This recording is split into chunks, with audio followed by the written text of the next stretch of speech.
para los juegos. Oh, para ver ahora, enamorado. Para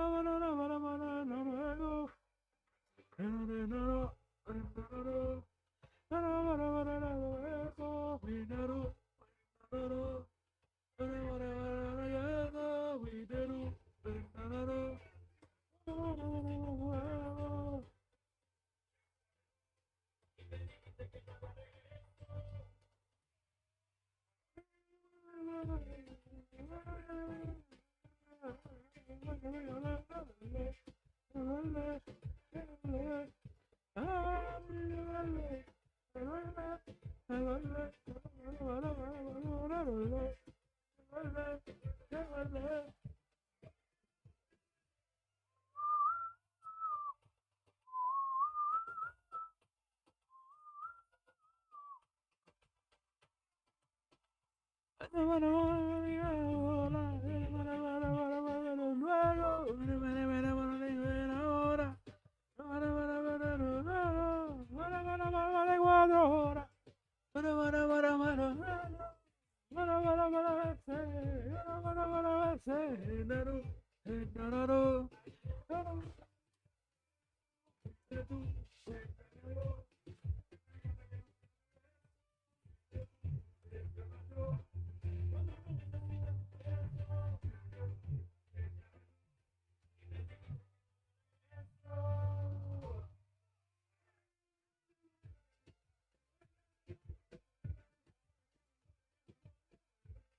Read the workers, read the class slaves, let them read the blast graves.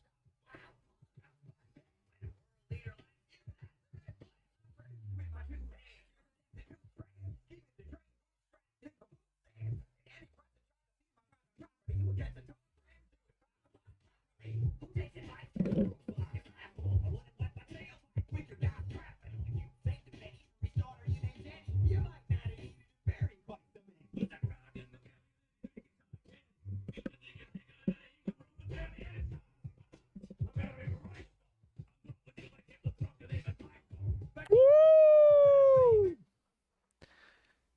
You get that from books, but you didn't read shit. Jesus. What up, y'all? What up, everybody? How's it going? Woo! My camera died.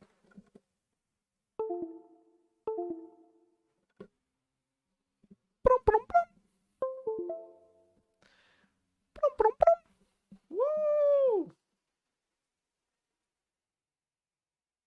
What up, y'all? How's it going? My hat's like sideways or. Woo! Okay, all right, guys. feet are all tangled up with fucking cables. What up, everybody? How you guys doing? Welcome to the SocialLust show, I guess. I don't have a name for my show. It's just my stream. Welcome. What up, y'all? How's it going out there, everybody? How y'all doing?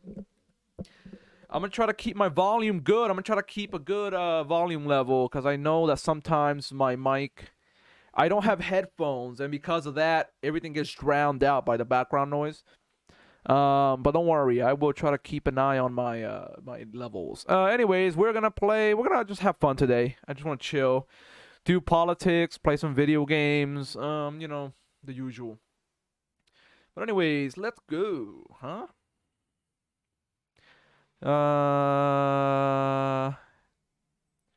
We're gonna do this. I'm gonna full screen that here.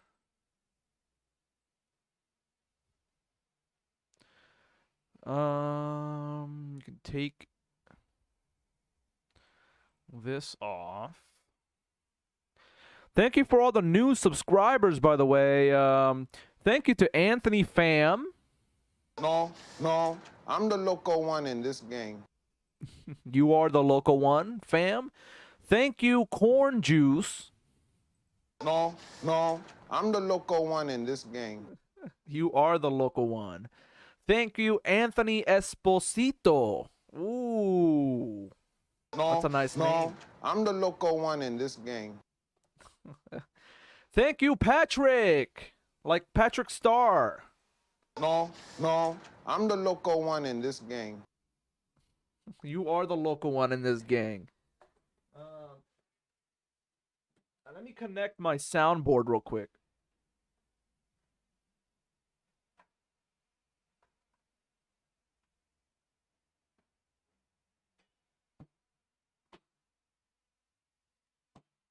Because I haven't used it in a while.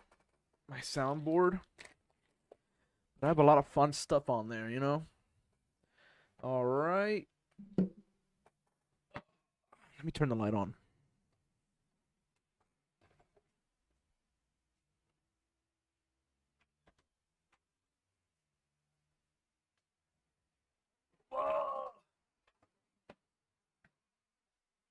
Awesome, y'all. We're doing it. We're doing it. We're making content. We're making content. We're not being lazy on my days off. I gotta make more content.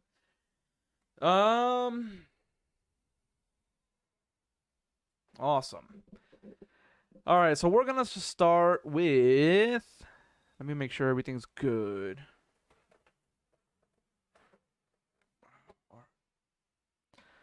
Let's start with some epic rap battle of history, huh?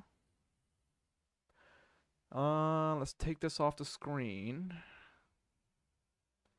I now need 3 screens because I can't see my chat and shit, but whatever. That don't matter. Oh, how's the volume too? How's the volume? Mr. Motor City needs some medicine red. My lines are a production. Your lines are bred. This is 7 time pieces. Is how I got my start now. Let me turn around and be a fire. You scream, unite the workers. Free the class slave. Lose your chain, trade them in for mass grave. I would stop it. Wow, appalling mountain body bag. When a world leader likes you, that's a red flag. I produce with my 2 hands. You're a destitute tramp. Scheming to trade bootstraps in for food stamps. Any person tries to seize my private property will catch a torn prez to his private parts properly. Who takes advice from a broke slime? It's laughable. I wouldn't wipe my tailpipe with your DOS capital. If you'd saved a penny for a restarter you named Jenny, you might not have needed to bury quite so many. I'm the brown in my belly, let me drink a car carrier. Future thinking legal letter ink proletariat. And Karl Marx. Prepare to be rhinestone. I'm dropping you like Hitler dropped your name in Mein Kampf. My codes of didn't cause mass grave. You get that from books, but you didn't read shit. Your self-made man studies come from a tortoise. Your daddy's two hands gave you a free fall and forest. You were the first of 6 kids till the 7th killed your mother. Maybe that's why you spied at your workers like Big Brother. Your tongue of tea, total lack of style is killing me. They can take shit on you according to ability. Do what you first can, then back up. Beating is like your city in Brazil. Nuts! Don't step step that close without some beer jam poo, son. You lived in Cologne. Look like you could've used some. I drip with style like a dipstick drips oil. You look as sick as your chronic dick boil. I'm mass producing abuse. Damn, bro. Hobo. I'm throwing you for loot. I didn't know Karl Marx had dick boils. Imagine having boils on your dick. That's crazy. Poor dude, yo. Now, watch me tear your ideology apart. You Free the screaming at the workers, free the class slaves. Lose your chain, trade them in for mass grave. I would stop it. Wow, appalling mouth body bag. Wow. You see how he says mouth? Sounds like Daffy Duck. Scheming to trade bootstraps in for food stamps. Any person tried to seize my private property will catch a torn prince to his private parts properly. Who takes advice from a broke slob? It's laughable. I wouldn't wipe my tailpipe with your DOS crappital. All right, y'all, Save let's the do penny this. for his daughter you named Jenny. You might not have needed to bury quite so many. Who's that proud young Nogalian heavy drinking card carrying? Proletariat is Karl Marx. Prepare to be rhinestone. I'm dropping you like Hitler dropped your name in Minecraft. Let's go. My codes didn't cause mass grave. We did get that from books, but you didn't read shit. Your self-made man studies them from a tourist. Your daddy's the ones gave you a free fun and forest. You were the first of 6 kids till the 7th killed your mother. Maybe that's why you smiled at your workers like Big Brother. Your Model T, total lack of style is killing me. I'm gonna get killed if I go that way. I'm gonna go around this castle. Back up, beating this like your city in Brazil. Nuts! Don't step that close without some beer jam poo, son. You lived in Cologne. Look like you could've used some. I drip with style like a dipstick drips oil. You look as sick as your chronic dick boil. I'm mass producing abuse on a Dick utopian boils, bro. hobo. I'm God throwing you for damn. loops like the F of my logo. I gave men work, you brought nothing but harm. Take your blues while pigs shit back to animal farm. Your factory conditions were bleak. Crap of machines cranking out 4 severed fingers a week. Bro, I think Marx got this. Marx destroyed him. And when they marched people to wages, shot them dead in the street. In truth, what you produced for alienated working men. Alienated working men, yep. Alienation of the workplace. You were worse than Michigan and Flint's water pipes. Damn, bro. He said he's worse than Michigan and Flint's lead water pipe. You're worse than lead water, fucking Ford. I guess the capitalists are cool when they're paying your bills. You're a hypocrite, a nitwit who's love with substance issues. Step off your soapbox, take the soap with you. Look, dummy, sharing money is the communist That is the communist vision, sharing money. The revolution spinning. We got everything to see the common people advance. I'm so down with the cause, I even pawned my own pants. You grew so out of touch, you sabotaged your only kid. It's a stomach cancer, showed more love than you did. So congrats, your legacy is in ashes. Remembered as the fascist sympathizing cause of climate change. Let me see if I can make the screen a little smaller.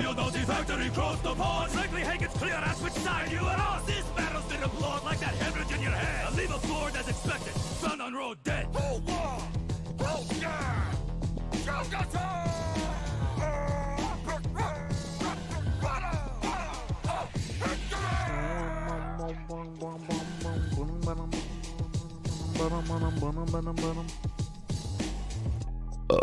I need to fix that. What's going on with that picture? I'm a proud Banabanian and a man of Mount Barian. Banabanian and a man of Cargarian. It's Karl Marx. This song's lit. This song's by Dan Bull. Back when I was younger, growing up on the internet. That's an incredible advantage. But would we stand the test of time against the planet's reckless climate and its angry weather? Spread the sails and head west against the gales and hold with dense as nails. Her aim was riding waves and finding, claiming strange horizons, invading islands, native population slain with violence. Check out Dan Bull, y'all, and check out epic rap battles of history. Raise them high in the name of different kings. The different things we've held sacred divine through places and times. The range of supplications and rights through ages we find. Nations arise as old civilizations crumble to dust, becoming strangers in time, waiting to die. Replaced in the night, the day breaks in the light. Changes illuminating newer human faces as fights rage. The human race is facing the might of righteous states who would write the history books, even if it took a knife's blade to find the right page. Saying, God, could you die? Men offer to die for the honor of a warrior's life. The sun's coming and we're watching it rise as a new era's here. It's as solid as iron. Pull the tongues from the fire. Strike the hammer to the anvil. Craft a weapon to bring an enemy to a standstill. The blacksmith is the wizard that gives us these powers. foul enemies leaping down from the siege towers. The better the tech is, the lesser the effort to wreck it. The less time to see their eyes and feel sympathetic, never regrets it. A true knight never stays a true blade, never says touche, but would forever lay in blue rays of weathered glades to demonstrate his never-ending dedication to the crusade, reformation through flame. And after the cremation is a new age. Time's quill is quick to spill its ink onto a new page. The faces are the same as when in days gone, but brains are cultivated, thus created the Renaissance. We're still using steel. You guys tools might not be able to stay hear the strong, game. replacing blades with greater trades, pen and paper song. It will just last one round though, don't worry. Hiding in the desert, men excited, then enlightened by the scientific method. Tried describing its expression by inscribing his impression when applying it to heavenly bodies that everybody reckoned must have been made by a creative or a greater force. Nature's author-based examination never faced before. The grace of horse and rider replaced with wars and violence. Debased the laws of science, made the case for all the pious. Why is it progress always leads to loads of mess? The western region spread across the globe and coalesce. Settlers spread disease with effortless ease. Was it reckless or did it just happen inevitably? Well, evidently we never can see through the lens of this century. But there's no retreating now, whether or not it was meant to be. The seven seas were sailed, navies prevailed, leaving trails of devastation in the wake as people wailed. A world of wonder, plunder, trading in the name of progress. But human nature's way shows we should expect no less. Oh yes, struck by the realization this is just civilization in the natal stages of industrialization. Trust me when I say that previous achievements are just child's play compared to this colossal school of thought. We set the world ablaze with fossil fuel we bought. It's an epiphany, giving us pretty much infinite energy. It's electricity. Edison, Nikola Tesla, different inventors giving us everything. We depend on whether it's engine, cinema, television, or telecoms. Sending a message and spreading it on these unreal frontier channels. We develop the tech and then sell it on. The wheel travels round with the speed of a machine gun's barrels. Machinery's a meaner beast and we're still in the saddle. No need for cavalry. Battle superseded that with ease. Allies and axes charging each other like batteries. A power vacuum allowing the super states to flourish. We distribute the food even if it means people are malnourished. Propaganda is the only view that you're allowed to publish, cause totalitarians are well aware of how to punish. Gunning down numbers countless for doubtless nothings that they've done, but that won't stop subversive insurgents from coming out with courage, using their power to the fullest, whether creativity or demonstrating general relativity. Evidently when we find time to be efficient, Einstein nuclear vision can reveal the precision behind the blind nuclear fission. Despite the vision, physicists decide the mission is dividing, splitting atoms till a blinding light is given quite efficient. The divine right to mankind's plight is christened a minor decision. Fuck, goddamn, I'm dead. But as long as they listen to the will of the people, treat all us brilliant equals, we can achieve more than we've ever conceived before. Leave this poor place, please explore space. Earth, she's a small base, even more awaits. I implore great leaders to lead with all the grace of which we're capable and be the author of your fate. Bound together and endeavor, clasp our hands together as our ancestors have and stand the test of time forever. Oh, the volume is actually here. Okay, it's working. It was just low.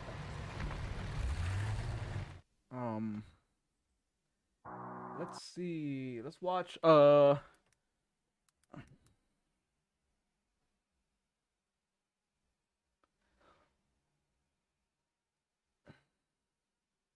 Alright guys, so before we get Let's into watch this video, Good Politic I just wanna Guy. say, I don't know what caused the YouTube algorithms to randomly... Alright guys, so before we get into this video, I just want to say, I don't know what caused the YouTube algorithms to randomly start blessing this channel. Bless my channel, Hopefully YouTube it continues. algorithms, Over the last couple of days, please. I've had like one video Please, 50,000 YouTube views, algorithm, and help. 27,000 views, which is totally I'll out of make you the ordinary. money, YouTube, I promise. Let's keep it going. You know, like, comment, subscribe, all of that good stuff. Welcome to all Help. the new subscribers on the channel. You know, all of that helps me. YouTube algorithm, help. That, I think are important to cover. So with that being said, let's go ahead and get into the nightmare reality that is Israel's onslaught on the people of Gaza. So obviously Biden had his State of the Union address yesterday. I'm going to have a separate video on that coming out later today. And in that, he announced a new proposal that he has to try to get around the Israeli blockade of humanitarian aid from getting into Gaza. And it's this seaport proposal. We'll get into all of the details there, but I just wanted to touch on this for a second, because we got reports that one of these aid drops that the Biden administration has been doing ended up killing 5 people in Gaza after one of the parachutes failed. So We won, a little bit of dude. details on that here from Al Jazeera. They say 5 people were killed and several others were injured after a parachute landing a humanitarian airdrop failed to open, bringing a pallet crashing down onto a crowd of people waiting for food in Our in fucking north of Gaza airdrops are City's killing people in Shanti Israel, refugee in Palestine camp. now. They say the government media office in Gaza confirmed the casualties. We're after just the incident fucking, no, occurred on Friday, oopsie, lambasting sorry, the bro. useless airdrops as, We quote, can't let Israel, we flashy can't make propaganda Israel open the rather fucking than borders and let humanitarian food in, service, so we and gotta calling for drop food to be allowed through the land airdrops of process. fucking food, which And fail they're sometimes and 100% kills correct. people. That is exactly So that's what's what these happening, airdrops because we are. can't tell Israel the to cut airdrops, it out. First off, they're an open admission that the Israeli government is intentionally and unnecessarily blocking aid, upwards of 70 or so percent It's of fucked it, up. from getting into Gaza, because starving the people of Gaza is a tactic of their war.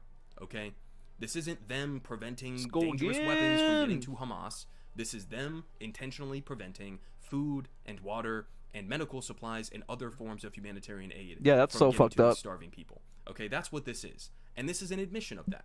Because if Israel was allowing adequate access in, and they weren't intentionally blocking that humanitarian aid, you wouldn't need to do this. So that's number one.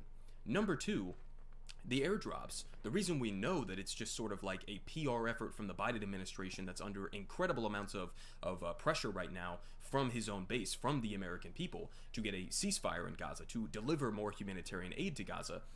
We know that it's just a PR ploy, because if you do the math on it, logistically it is impossible for parachuted in aid You can't drops parachute that much to aid. be able to supplement land deliveries of aid. It's just not logistically possible for this method to be used to deliver adequate aid to the people of Gaza.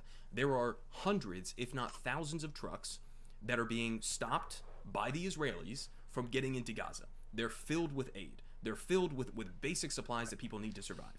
Okay? Fucking And so bullshit, just an bro. effort It's for the such Biden bullshit. administration to come out and say, look, we care. I'm tired of about being the bad guy, dude. Humanitarian crisis in Gaza. Look at us. We're dropping aid shipments from the sky, and now we're starting this new proposal here to build some sort of a seaport to deliver aid via sea. And I mean, you're ignoring the fundamental reality here that the reason this humanitarian aid is needed in the first place is because Israel is in the midst of a genocidal war on the people of Gaza that you are actively aiding and abetting. And we'll get to an update on that here in a second, because we got new reporting from The Guardian basically showing that the Biden administration, on top of the aid that we already knew about, hundreds of millions of dollars of it going to Israel and giving them weapons that are being used on the Palestinian people in Gaza. Not only that, but they've been using under the table, sort of like more covert, hidden means to shovel dozens and dozens of different weapon shipments to Israel as well. And so, a little bit of details here. Fucking on the bullshit, dude. aspect of Sorry this, if my right? camera keeps So from The freezing, Guardian, guys. I'm trying to they save up say for a US better forces camera. will build a temporary dock on the Gaza shoreline Currently. to allow delivery of humanitarian aid on a large scale. We'll circle back around to what they think a large scale is. Joe Biden announced in his State of the Union speech amid warnings of a widespread famine among the territory's 2.3 million Palestinians. They say he promised, quote, no U.S. boots will be on the ground, and said this temporary pier Slowly would saving up for a enable better massive camera. I'm sorry. increase in the amount of humanitarian I'm trying to assistance get getting into the Gaza camera that every Hassan day. uses. The Okay, so first off, no U.S. boots on the ground. So what exactly is this? You're going to build like a floating port, from U.S. ships that are off the coast of Gaza to avoid having U.S. boots directly on the ground in Gaza? That's the goal here? And you think this is going to be able to oh supplement my god, I'm so the scared. hundreds, if not thousands, of One trucks that are shot needed and every I'm single day filled with debilitated. aid to get to the people of Gaza? And it also Oh, look at that ignores the one reality shot. again that the reason this humanitarian aid is Where, needed in the first dude? place is Who the because of fuck killed Israel's me? bombing That's such campaign. bullshit It's when it because doesn't of their show you how invasion you died. that you are fully backing and endorsing. Dumbass. So, like, step one, if you genuinely care about the humanitarian crisis in Gaza, would be to force Israel to stop the bombing of Gaza. That would be number one. Or at least, bare minimum, force them to stop the blockade of aid from getting into Gaza. It's not even just the Israeli government themselves and the IDF, it's also them enabling Israeli civilians who are stationed at the border in the north of Gaza, who are setting up bouncy castles and handing out popcorn and candy to people as they're protesting the aid shipments and blocking them from getting in. That's happening with Israeli government approval. So, to just completely pretend as if Look at that guy over there. actively creating this humanitarian crisis, I can't get a which is good then eye on leading him. to you needing to go around your supposed ally who's blocking the aid from getting in. I mean, it is preposterous from any single angle that you want to look at this, right? He also said this: to the leadership of Israel, I say this: humanitarian assistance cannot be a secondary consideration or a bargaining chip. Protecting and saving innocent lives has to be a priority. So again, if saving innocent lives is a priority, Whoa, where's this guy stop at? the fucking war. Stop the invasion. Stop the bomb. That's step number one. I mean, that is the bare minimum that you could possibly ask for. And this is why it's also ridiculous that Biden is coming out and Kamala is coming out. And I'm talking so about this sorry, yo. I idea think I that we're killed gonna that guy. try to push for a I literally 6-week temporary pushed him in like a weird and then direction. it's like, well, what happens after that? Israel's just going to continue the genocide? So Hamas gives back all of the hostages, and then Israel continues the onslaught in Gaza. And you think that's some sort of a lasting solution.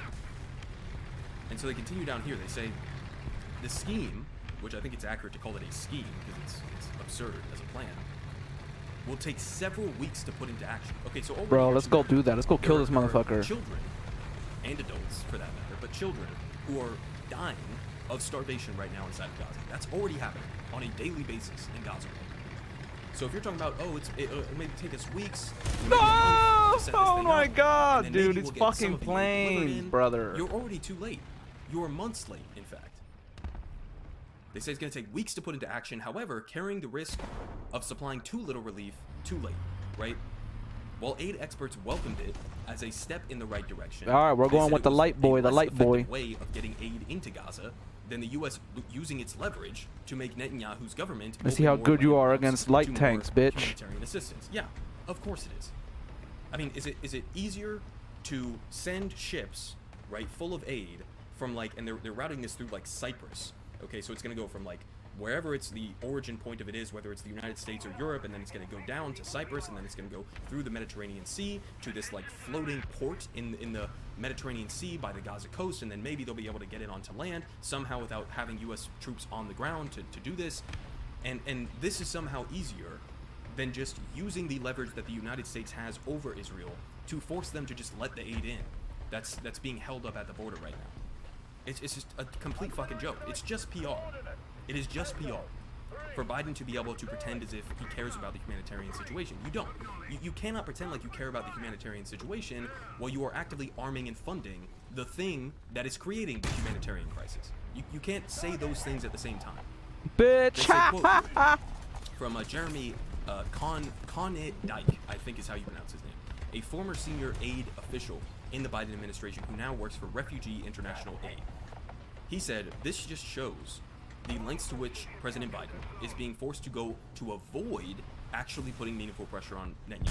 Exactly. What? They say the temporary pier will be built by U.S. Bro, this is some hacker-ass motherfucker. How do you kill me without showing how I died? In the Ramal This game shows you how you die. U.S. troops would not need to step ashore, but could build the floating dock from ships ashore. Bro, that's some bullshit. Think Who killed about me? This fucking roundabout shit that they're doing. I'm gonna report your ass, dude. What the Dropping fuck aid is from that? Parachutes from planes that are now sometimes the parachutes fail and they drop and kill a bunch of civilians who are starving and desperately trying to get the aid. Now you're gonna set up this floating port. Does it not show you? Yo, in, what you a know, off the fucking coast of bitch, Gaza, dude. Whoever this just to motherfucker avoid was. applying any pressure on Bibi. Bitch That's what ass, this is for. losing hacker, cheating ass I mean, piece of Jesus Christ. shit. And also, maybe a valid question to ask right now is like, why does Gaza not have a functioning airport? Why do they not have a functioning seaport? That's a good question, right? Could it possibly be because Israel, you know, even years and years and years ago, before October 7th, was already occupying Gaza and preventing them from having those kinds of operations in place? That's another question that needs to be asked. They continue down here from another U.S. official Let's saying see. this port, the main feature of which is a temporary pier, will provide the capacity for hundreds of additional truckloads of assistance per day. So I've talked about this before. Before October 7th, okay? Gaza, I want to play because it France, was bro, already but they under ruined my an Israeli game. blockade and effectively an Israeli occupation on all sides, they already needed like 500 trucks a day that were getting into Gaza. Okay, before October 7th, before Israel created arguably the world's worst humanitarian crisis, on the face of the planet. So before October 7th, they already needed 500 trucks a day. Right now, there's less than 100 that are getting in, or around 100 that are getting in. So to say that you're going to have a couple hundred more trucks worth of aid potentially getting in through this hypothetical seaport that may or may not be done. Bro, we're literally just like helping a genocide, and like scenario where everything goes perfectly according to plan. That's still not going to I be don't enough. know. I don't know what to do. Everything feels terrible and depressing nowadays. I don't even want to. Of like over 1,000 trucks a day worth of aid getting into Gaza. We're literally just trying to like take our time. How like we're trying to bide Israel as much time as possible for them to like murder everybody. And then we're like, oh, we're trickling in aid. Oh, we're helping with it. Oh, we're doing this little thing. Oh, we're doing that little thing. Meanwhile, like a PR ploy here from the Biden. They need more than what we're doing. You know what I mean? The United Nations said in February last month that more than a quarter, 500,000 or so, of Gaza's 2.3 million people were estimated to be facing catastrophic levels of deprivation and starvation. It said without action, widespread famine could be almost inevitable. They say Israeli officials will be able to conduct inspections of the aid shipments. Oh, in Larnaca, administration officials said. So, on top of just the underlying ridiculous nature of all of this, you're also still going to allow Israeli officials to inspect this aid as if the United States is sending in weapons to Hamas? What are we doing? What are we doing? So you're also adding, on top of this potentially taking weeks to even get... Yeah, we're letting fucking Israel inspect our military's aid. The origin of the problem. We're letting Israel the origin of the problem being that inspect the aid that our military, who already checked security reasons to check the fucking aid, we're letting Israel check our military's aid. Look through the truck. We're going to unload what? What? What does that make any sense at all? Does that make any fucking sense to anybody? Reject the truck and send all of the aid back to the back of the line. Are we Hamas? We are Hamas, I think. I think America literally is Hamas, guys. We are Hamas. Displaced in Rafah. If you have a tent pole in it, we're going to reject the truck. So now you're injecting that. But I think if America, if Biden puts some camera crews there, supposed workaround that's supposed and tells Israel, okay, if you're going to slow the aid down, we have cameras here. What part of this? The whole world's going to see it. Then okay. They say. But if Biden doesn't do that shit, oh my god, what a cuck-ass loser, dude. But said that the obstructionism of the Israeli government, quote, led to this incredible situation. What a cuck-ass loser US if you don't do shit. Is using U.S. weapons and equipment to block the delivery of U.S. humanitarian aid. I mean, it's totally ridiculous. I don't think there's ever been a situation in modern U.S. history where we have had to go around one of our own allies in order to get humanitarian aid somewhere because of how brutal and genocidal they are being. Bernie went on. He said, and now American taxpayers have to pay even more, on top of the weapons we're giving to Israel, by the way, to now build a port to get aid to the starving people, because Israel will not allow it to be driven safely and efficiently across the border. Bro, Israel's a joke of a country. Like, I'm so progressive that, like, I grew up traumatized from fascism, because I remember my dad taking me to a Blockbuster and I picked up a fucking World War I or World War II documentary, and I saw the fucking shit that the Nazis did. And I've always been progressive, always. But the shit that Israel's doing is fascist as fuck, bro. Fuck Netanyahu, fuck Ben Gvir, fuck the IDF. They go all go fucking burn in hell, dude. I can't wait. Can't fucking wait. Burn in fucking hell. Shit like this. Again here from The Guardian. U.S. uses loophole to keep 100 arms sales to Israel under the radar amid Gaza war. So they say the U.S. is reported to have made more than 100 weapons sales to Israel, including thousands of bombs, since the start of the war in Gaza. But the deliveries escaped congressional oversight because each transaction was under the dollar amount requiring approval. So this is intentional, guys. This is intentional.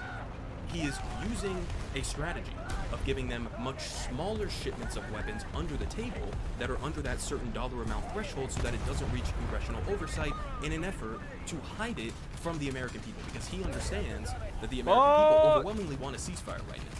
They do not support what Israel is doing in Gaza. Okay?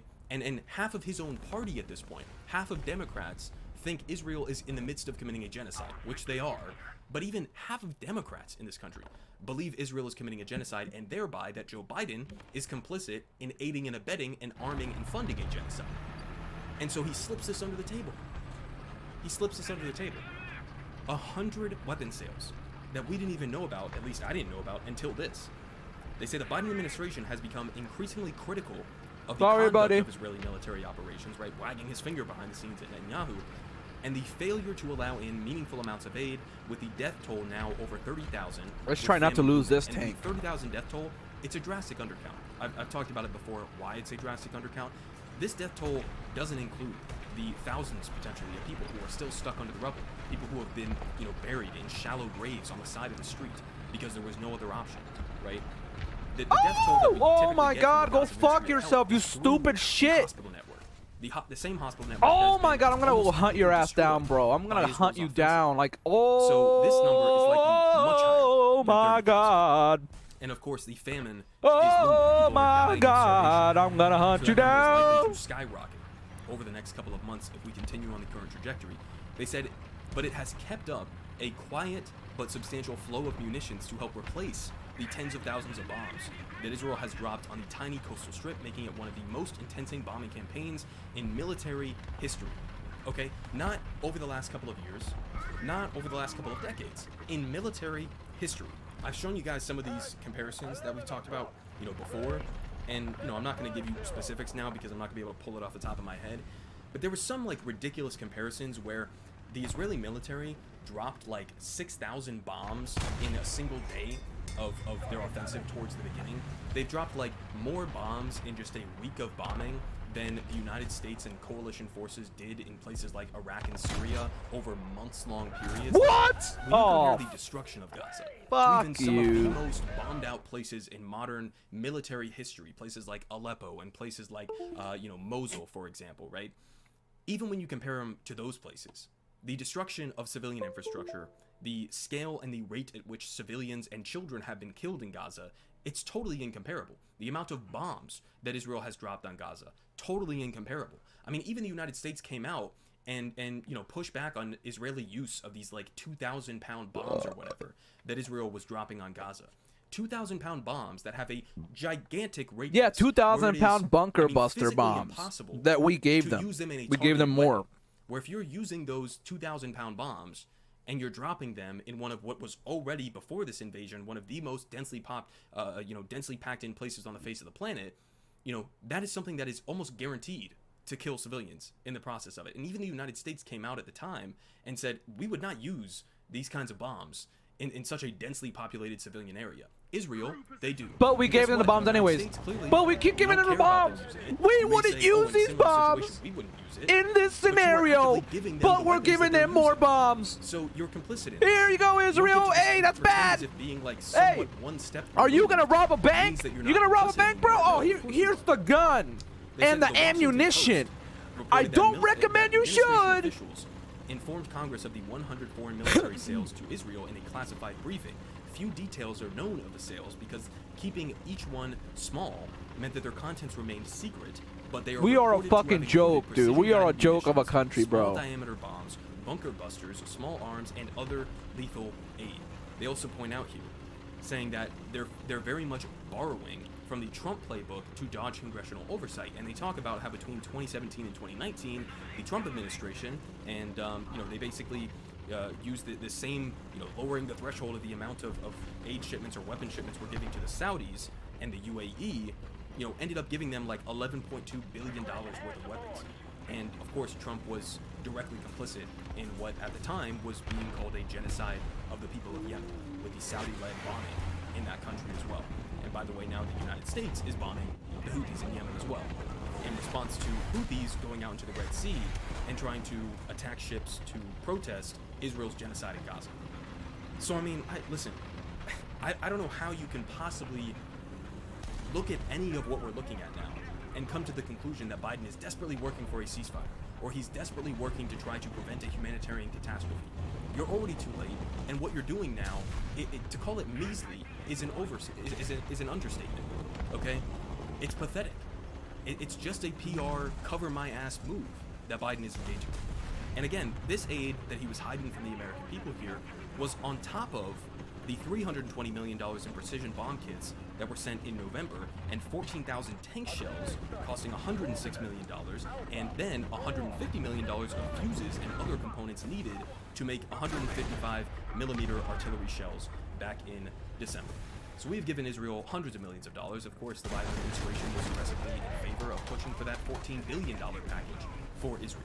That, by the way, as a reminder, even though these didn't have congressional oversight because they were below that certain, monetary threshold to alert the Congress to them, right? Congress themselves, because of how pro-Israel they are, because of how sycophantic No, don't kill me, don't kill me, don't kill me, don't kill me, don't kill me, don't kill me, don't kill me, don't kill me, don't kill me, come on! Into that $14 billion legislation that so far hasn't passed, but they wrote. Oh my God, thank you. We don't need Thank you. over this aid. So it's not You all even saved me, as dude. if like Congress wants the congressional oversight over this aid. They do not want to look at the question of whether or not Israel is using the weapons we're giving them to commit war crimes. Because if they are, which they are, and they admit that, then sending them these weapons is completely illegal. Not only illegal under international law, but also U.S. domestic law. And so that's why they use these like behind-the-scenes strategies to try to go about doing this. And so I'll go ahead and finish off the video there. I have a couple other Israel-related things that I'm going to get to in either tomorrow video or later today video. But, I mean, again, when you have U.S. airdrops supposedly going to help... Get out of here, boy! Reloading. Humanitarian service, and that are now actively killing people in Gaza as they fall from the sky. When you have the Biden administration going to these lengths, these efforts to get around putting pressure on the Israeli government to stop the bombing and stop the invasion, number one, but to also allow humanitarian aid in. I mean, what are you supposed to take from this? At the same time as they're sending them secret weapon shipments under the table, how are you supposed to read into this other than Joe Biden, his administration, are fully endorsing, fully backing what Israel is doing right now? They can finger wag behind the scenes. They can come out and use rhetorical, strategies to try to convince people that, we have much disagreement with Netanyahu's strategy. But if you are not using the leverage that you have at your disposal to change the dynamics of Israel's genocidal war on the people of Gaza, then nobody is going to believe you, and they should.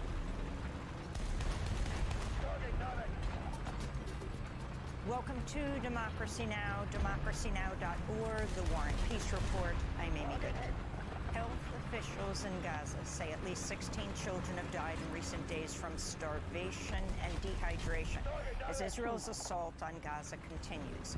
UNICEF is warning the number of child deaths will likely, quote, rapidly increase unless the war ends. Pediatricians in Gaza say they have nothing to give malnourished children. Yes, malnutrition plays a major role in the number of children that come to us, and thus in the number of deaths there are. When a child is supposed to eat 3 meals a day and ends up eating 1 meal, that's not enough. Your body becomes deficient in carbohydrates, vitamins, We're going half track. and fats that are necessary for the body. Then the body goes into a severe dehydration state. I can honestly say that we can't even deal properly with 50 to 60% of the cases we receive because we have nothing to give them. The most we can do for them is either give them saline solution or sugar solution. On Sunday, Vice President Kamala Harris called for a ceasefire in Gaza. She made the comments in a speech in Selma, Alabama, marking the 59th anniversary of Bloody Sunday. And given the immense scale of suffering in Gaza, there must be an immediate ceasefire. For 6 weeks. For at least the next 6 weeks. For 6 weeks. Which is what is currently on the table. The U.S. Vice President's remarks came 3 days after the United States blocked a UN Security Council statement condemning Israel after Israeli soldiers opened fire on Palestinians. Civilians, we will stop blowing you up for 6 weeks only. That left 112 people dead and over 700 injured.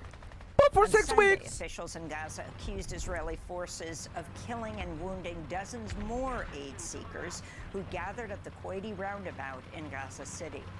Facing growing international criticism, President Biden on Friday announced the U.S. would begin airdropping food into Gaza. While reading from an index card, Biden twice mistakenly referred to Ukraine instead of Gaza. In the coming days, we're going to join with our friends in Jordan and others in providing airdrops of additional food and supplies into Ukraine, and seek to continue to open up other avenues into Ukraine, including the possibility of a Marine Corps deliver large amounts of humanitarian assistance. On Saturday, the U.S. Air Force and Royal Jordanian Air Force dropped 38,000 ready-to-eat meals into Gaza, enough for one meal for about 1.6% of Gaza's population. Humanitarian groups say far more aid is needed in Gaza, where a quarter of the population is on the verge of famine. Major protests against Israel's assault on Gaza were held Saturday in a worldwide day of action. In San Francisco, police fired pepper spray and hit protesters with batons as a march passed the Israeli consulate. Thousands also marched in New York, Washington, D.C., Baltimore, Albuquerque, Charlotte, and other cities. Protesters in Washington, D.C. included the longtime peace activist Kathy Boylan with the Dorothy Day Catholic worker. She called on Biden to stop arming Israel. We're dropping some food and we're dropping the bombs and the Bro, we're tanks dropping and the food and bombs, everything brother. else at the same time. That's what Ain't that so nice of us? Stop sending the money and Ain't that so nice? We're dropping food along with the bombs. Negotiations for a temporary ceasefire faced another setback Sunday. What is wrong with that? Talks in Cairo after Israeli Prime Minister Benjamin Netanyahu accused Hamas of not agreeing to provide a list of all living Israeli hostages. On Saturday, thousands of Israelis marched in Tel Aviv against Netanyahu. Israel is being controlled by a coalition of semi-dictatorial, fascist people who don't have the good of the people in their hearts. We're being misled and led into this endless war that doesn't have an end in sight. Our government doesn't care about the more than 100 hostages that are held in Gaza right now. Our government doesn't care about the people of Israel. They only care about their own interests. They're all criminals. They're crooks. They need to go out.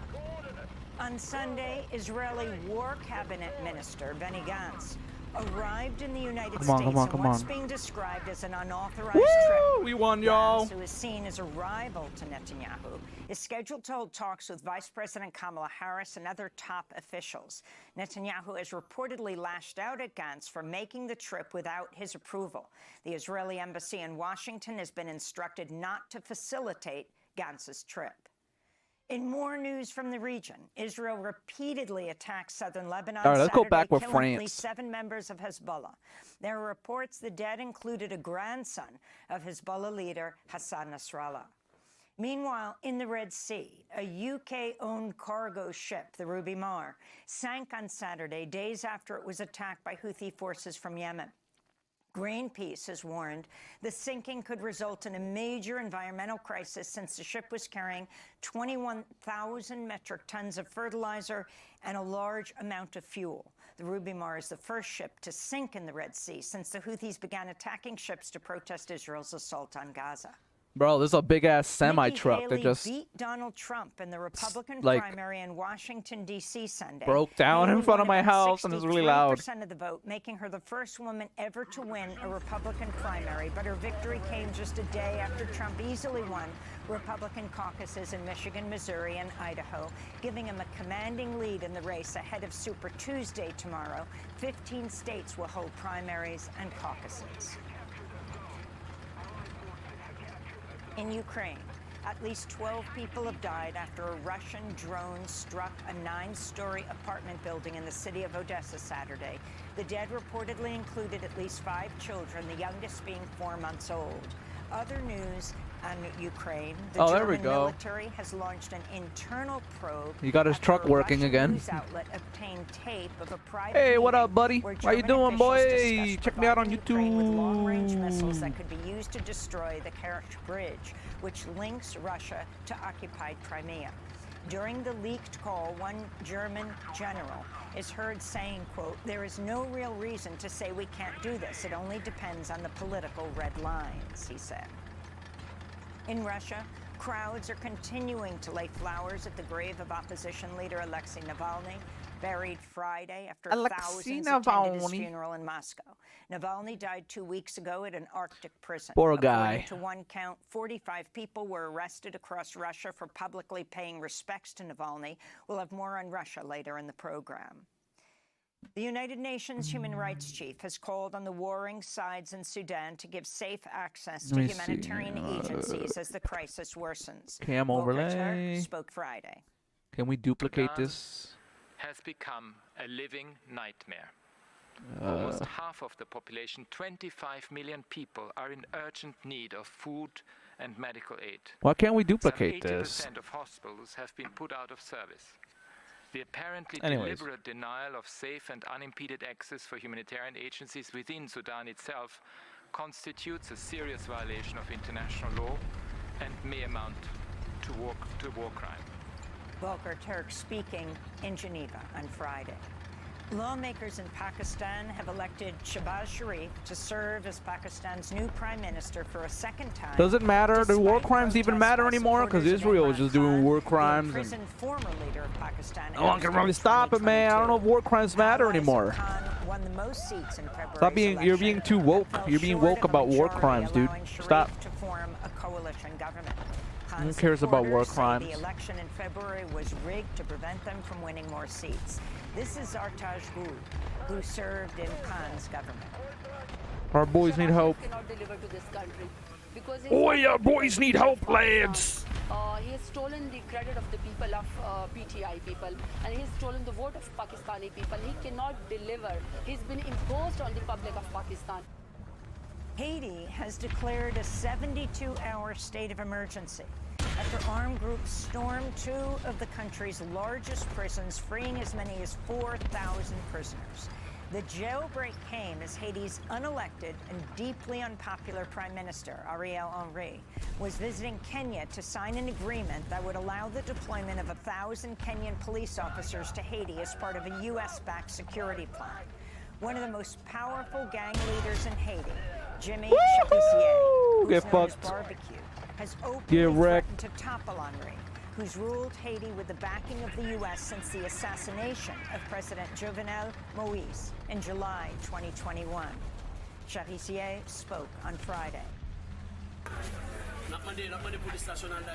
We ask the Haitian National Police and the military to take responsibility and arrest Ariel Henry. Once again, the population is not our enemy. The armed groups are not your enemy. You arrest Ariel Henry for the country's liberation. These weapons that we have are not here to hurt our brothers who come from the same milieu as us. The poor take the streets and they trust us. These weapons are our symbol of freedom. With these weapons, we will liberate the country, and these weapons will change the country. The largest wildfire in Texas history continues to grow and spread into Oklahoma. As of Sunday, the Smokehouse Creek fire was only 15% contained and had burned a size of land larger than the state of Rhode Island. Homeland Security Secretary Alejandro Mayorkas said on Sunday the blaze, which occurred amidst record heat, is a sign that the nation must be better prepared for extreme weather caused by climate change. In health news, the Centers for Disease Control and Prevention has dropped its guidance that individuals who test positive for COVID-19 should isolate for 5 days. Under the new guidelines, the CDC urges people to stay home until symptoms improve and they have been fever-free for 24 hours. The new guidelines are similar to CDC recommendations for flu and other respiratory viruses.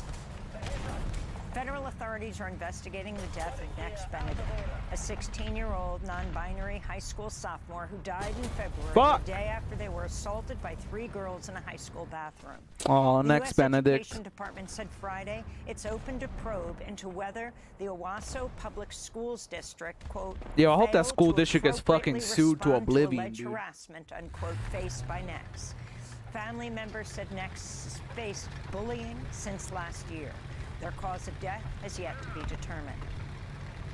And a judge in Colorado has sentenced a paramedic to 5 years in prison for his role in the 2019 death of Elijah McClain, the 23-year-old black young man who was walking home from the store when he was tackled by police, placed in a carotid hold, and later injected They with fucking ketamine, killed him, a yo. powerful sedative. The sentencing of Peter Sachunia This fat fuck. comes after he and another paramedic were found guilty in December of criminally negligent homicide for McLean's death. During the trial, an expert witness testified there was no reason for the paramedics to give McLean ketamine.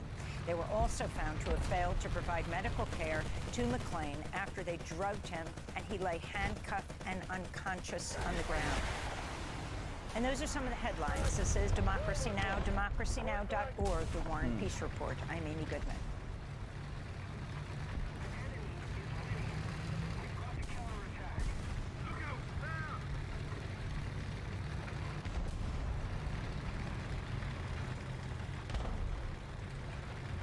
Welcome to Democracy Now!, democracynow.org, The War and Peace Report. I'm Amy Goodman.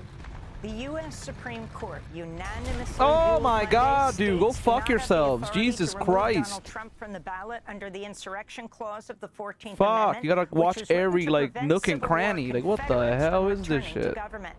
The court's ruling came after the state of Colorado attempted to take Trump off the primary ballot over his actions inciting the January 6th insurrection. In the majority opinion, justices wrote, quote, states have no power under the Constitution to enforce Section 3 with respect to federal offices, especially the presidency. All right, let's The court's three liberal judges.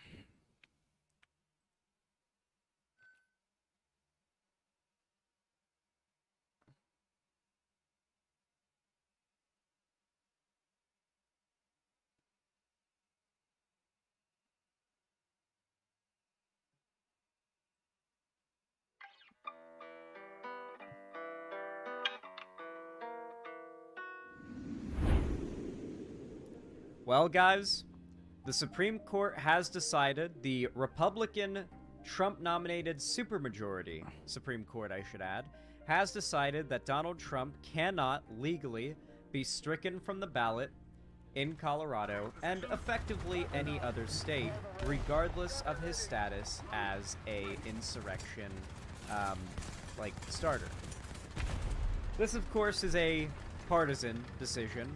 I don't think most progressives really agree with it, but it's the reality of the situation. And this is a democracy, and at the end of the day, I don't think that striking Trump from the ballots would have changed much about the likelihood of him getting, they would have voted for him anyway. They just wrote his name in, and that doesn't change anything. So it would have just basically been something that makes the Democrats look as undemocratic as the Republicans. So frankly, the fact that this failed is probably a good thing. I don't think that trying to, play the same game the Republicans do and get Trump off the ballots is a good method. We truly just have to increase voter turnout and convince people to vote against Trump. Vote against Trump! And of course, even if Biden's doing a genocide. We know, but just vote people against from him, being please. nihilistic and uninterested in voting, because you're not just voting on the president and vice president when you go to that polling booth, or if you just, by the way, vote early and do mail-in voting and just get it delivered to your house weeks ahead of time, fill it out whenever you damn well feel like, and just mail it in, and you don't even have to leave the house to vote. So much fucking easier and better. I think you do have to leave the house to drop it off maybe, but I think you might just be able to send it in your mailbox actually. Who knows? Anyway, you're voting on a bunch of other things. You're voting on policies, referendums. You're also voting on other seats as well. Woo! Come on, Cuba Libre! As well. So it's there's a lot of reasons why you don't just want to see, oh, I don't like either of the president choices, and then just tap out of voting. Because you're not just voting on the president, you're voting on a shit ton of stuff, and not going to the polls means you are completely giving up your say on a Listen to Xander Hall on this topic, guys. Most of them local to you. The kind of things that will actually He's change a smarty your pants, life. trust me. Whether or not weed becomes legalized in your state is going to be on the ballot. Probably during a general election, and you're going to have to vote on it through the general election ballot. That's typically how it's been done. So, that's just one of countless examples of why, even if you don't like Biden and you don't even plan to vote for him, you should certainly at least go to the polls and vote. Yeah, I guess we got shot somewhere. Because even outside of the president, there are a lot of positions and things you want to vote on and not have your voice be silent on. Now, with that in mind, we need to talk about people, especially on the left's lack of enthusiasm for Biden. The fact that, frankly, a lot of the media has not given Biden the proper positive attention for his insanely good domestic policy, as he rightly deserves. On the left, there's been a hyperfixation on the fact that he is, like every president before him, supporting Israel as they conduct a imperialistic, colonialist genocide. You know, pick your buzzword against the Palestinians. But meanwhile, he has been the best president in every single other way, while being the same as every other president in the way with Israel. So it really just feels like the bar has been getting raised unattainably high for the approval from lefties for a Democrat president. I'm not saying you have to, like, get down on your knees and kiss Biden's feet or anything like that, but I think it's important to recognize, like, when it's time to scream at Biden, and when it's time to be like, damn, Biden's actually doing a pretty good job. Like, look how much better for the average working class American a Biden or just Democrat presidency in general seems to be than a Trump or Republican presidency. But instead, even now, 3 months into election year, we're still harping on Biden. I mean, we're less than 10 months out. Fucking kill me, you loser. Kill me already! Kill me! If you don't kill me, I'm gonna kill you! Okay, good. Especially with Nikki Haley still trying to bleed as much support from Trump as she can until the primary ends. She is not going to step down, according to her. So the fact that we almost have like some Republicans working together to try to take down Trump, like some sort of team up in a superhero movie. Soy. Like, I really feel now is the time for us to exert our electoral power and finish off Trump for good. I don't see him being capable of running in 4 years, frankly. He's already... His health looks like it's declining. His brain seems to be melting as well. People talk about Biden's age. People forget Trump's like 3 years younger. And he is also starting to have a lot of brain meltiness. It has been reported that a lot of people think Trump is more, it doesn't get, like, come off as old because he doesn't stutter as much. He just talks nonsense 24/7. And so, if his mind was melting, you wouldn't really be able to tell the difference. And his childishness and his lack of maturity in the way he conducts himself almost makes him seem young at heart. Defend the A point! A lot of people used in polling. So it's like, yeah. I don't know. I don't know if Trump's going to be, like, well enough to run for president in 4 years. Unironically, I think this might be the final go. Like, does he win this election and destroy our democracy if he wins, or do we win and stave him off until he's, like, a rotting husk? You know? That's kind of the goal here. Now, surprisingly, we've got an MSNBC video where Rachel Maddow apparently does a really good job of explaining why Biden is so good. And I'm not talking about why Biden is better than Trump, but simply, in a vacuum, why Biden is good. Not an argument of Biden's good because you want to, for a president, you want to get somebody you can bully. Actively be happy to cast a vote for Biden and feel as if Jesus fucking Christ, dude. Disaster, but causing good. Let's check it out. Now, stream gets knocked out, and it says, like, stream stopped for policy violations or something like that, like it did yesterday. Just know, sometimes when I react to mainstream news outlets like this, YouTube shoots first and asks questions never, and all I have to do is just stop playing the video, stop showing it, wait like 2 to 3 minutes, and my stream will come back. So if it happens, just be patient, don't freak out, don't spam the chat like crazy. Just say it happened, and then just start saying yourselves, if people in chat don't know, be patient, it will come back. It's just a temporary stream termination due to copyrighted material being detected. So if that happens, just know that's what it is. I will continue the segment, most likely, nonetheless, if it does happen, because I'm still recording and I want the segment to go up just fine. But the stream will come back in time, if it does happen. But it probably won't. It rarely does happen, but when it does, people freak out, even though it's not a big deal. So just fair warning. when the Republican frontrunner remembers that it's a man named Joe Biden who he's running against and not Barack Obama, the whole basis for that campaign again. Yeah, Donald Trump and then also a bunch of Republicans on Twitter were saying that Obama was president. Like, well, Trump accidentally said Obama was president, like, in a literal brain-melted, like, dementia moment.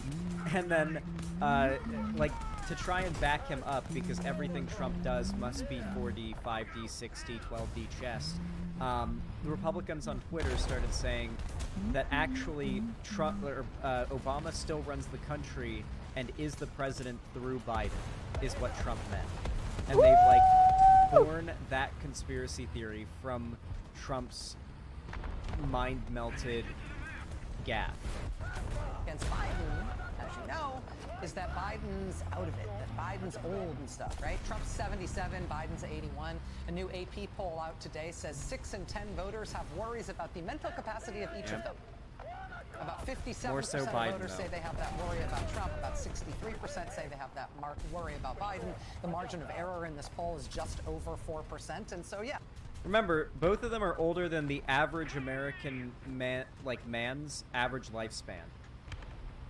Like, they exist in a category so separate from the average American age-wise. There is a case being made there.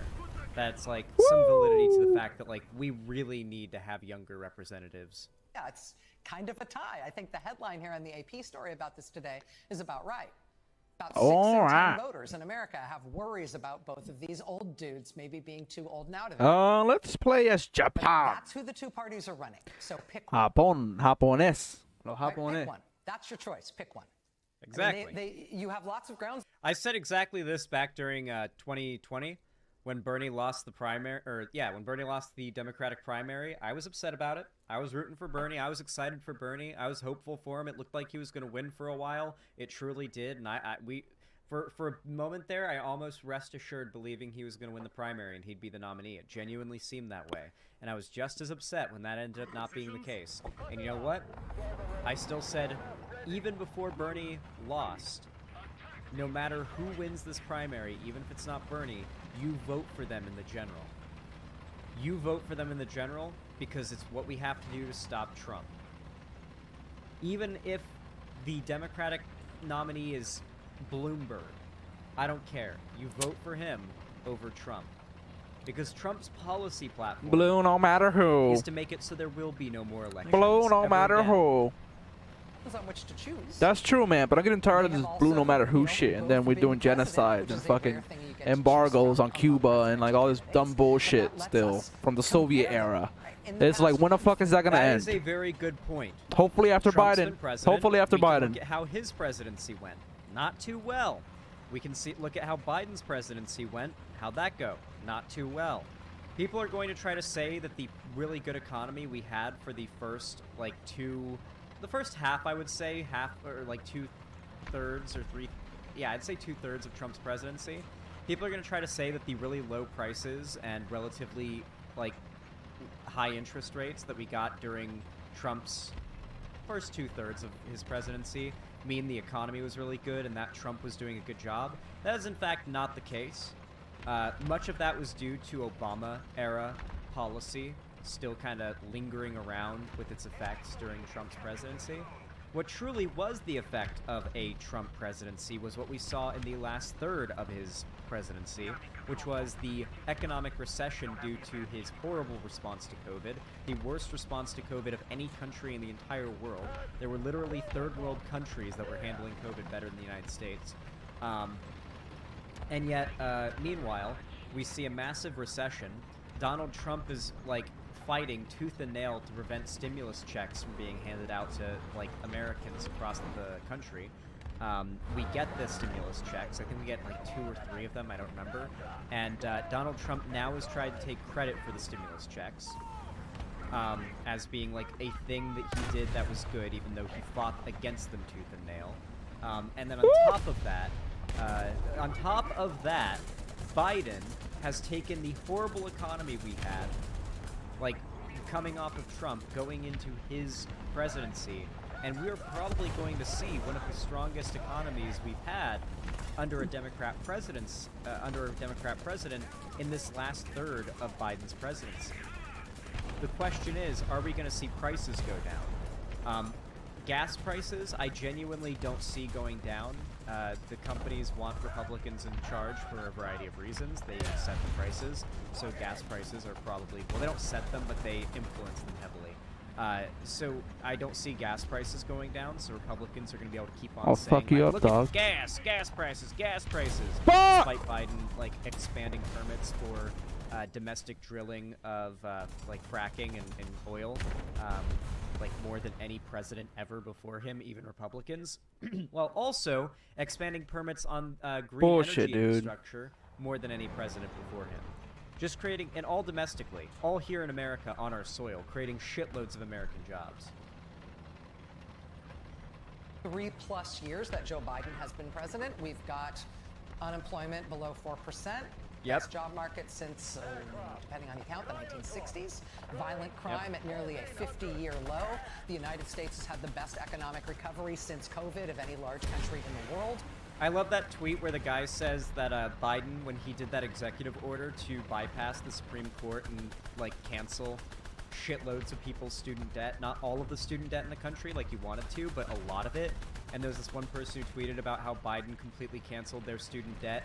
They've he's freed up $800 a month of expendable income for them, and they still don't want to vote for Biden and still won't vote for Biden because of Palestine. To a certain extent, there are people who are never going to vote in the first place, and they're proud of it. They see not voting as, like, a sign of moral purity. They're not really worth appealing to, but I think it's important that we try to get these accomplishments in front of as many people as possible, even if there are people who are Bro, Xander Hall, if someone lost family in fucking Palestine, you're not going to change their mind by telling them all the accomplishments that fucking Biden has done, dude. I'm sorry. Cognitive dissonance that, like, They should vote for Biden, but you're not going to change their mind on voting for Biden because they lost family members in fucking Gaza. Now, if it's somebody who hasn't lost family members in Gaza and they don't vote for Biden, they're dumb fucks. But for people who actually lost family members in Gaza, you can't tell them, oh, well, there's accomplishments. Look, the economy's doing way better, man. Look, under Biden economy, look. So get the fuck out of here. Who gives a shit? He's cutting student loan debt while Republicans are trying to stop him from doing that. He has brokered and signed the biggest bipartisan infrastructure deal ever in the history of the country. Unions have never been more popular in my entire lifetime, and I'm old, and he's the first president ever to join the picket line with striking auto workers who then won their strike and then endorsed him. The thing is, you want to know what, like, a lefty on Twitter would respond to? Doesn't matter, 30,000 dead. That's all they'd respond to with this. And then they'd refuse to vote, and then Trump would get elected, and then Trump would be like, I want to bring my good friend Netanyahu here. How many of those Palestinian scum did you kill today, Netanyahu? What, have you glassed Gaza yet? Good, oh good, alright, we sent you the nukes, glad to hear. Very, very good. This would have never happened under Biden, people. Like, that is how it would go. That is exactly how it would go. Like, Donald Trump would, like, bring Netanyahu over here and, like, praise him for how many innocent Palestinians he's killed or something, and then send him a bunch of nukes so they could glass Gaza. Now, if you think that's crazy, Trump suggested nuking a hurricane. His Democratic Party has outperformed the polls and outperformed history in the midterms and in all of the off-year elections since he has been president. While on the other side, his opponent has been indicted 91 times. And don't forget that his opponent was just president right before this, which we remember. And even if we don't, in the 3+ years that he's been gone from the White House, we have learned some real doozies about what exactly was going on there. He's had Trump would have meltdowns in the White House while throwing his fast food nuggies across the room and spilling ketchup and mustard all over the fucking Oval Office tables and whatnot. These are literal, like, there have been countless stories about his meltdowns and his temper tantrums and his little, like, baby rages. It's just not the kind of person you want to be leading the country. The new photos released showing boxes of documents. Oh, I was doing so good, bro. Doing so good, man. And there's that. Classified documents found in the boxes. Information. Like, Trump being president is clearly a national security risk. I know it's a very easy thing to just sort of like throw to the back of your mind, but legitimately, I know he is literally a fucking national security risk. I don't know how he's allowed, bro. Handing off secrets to foreign powers, some of which are in hostile stances with us, such as Russia. Really not a good thing. Not a good thing for the American people.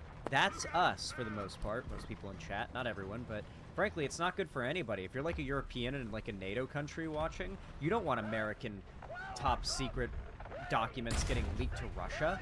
That's not good for you guys either. That's very not good for you guys. About U.S. nuclear program. I heard the president say something to the effect of, you know, Hey, Xander Hall, though. that they have weapons. They're not here. Xander Hall, it's also not good, though, when your president, right, basically destroys all of war crime laws by supporting, destroys all humanitarian war crime, you know what I mean, wartime laws by supporting a fucking genocidal ally. And then not pulling money away from the genocidal ally. You know what I mean? So, like, yes, Trump is bad, but, like, what the fuck what the fuck is Biden doing? What is Biden doing? Of course Trump is bad. But, like, that, how many times are you just gonna say Trump bad? Like, dude, you sound like a fucking lib, bro. I'm sorry. Trump is bad, and Biden's being, like, really dumb. Biden's making it really hard for us to advertise for him. And I support Biden.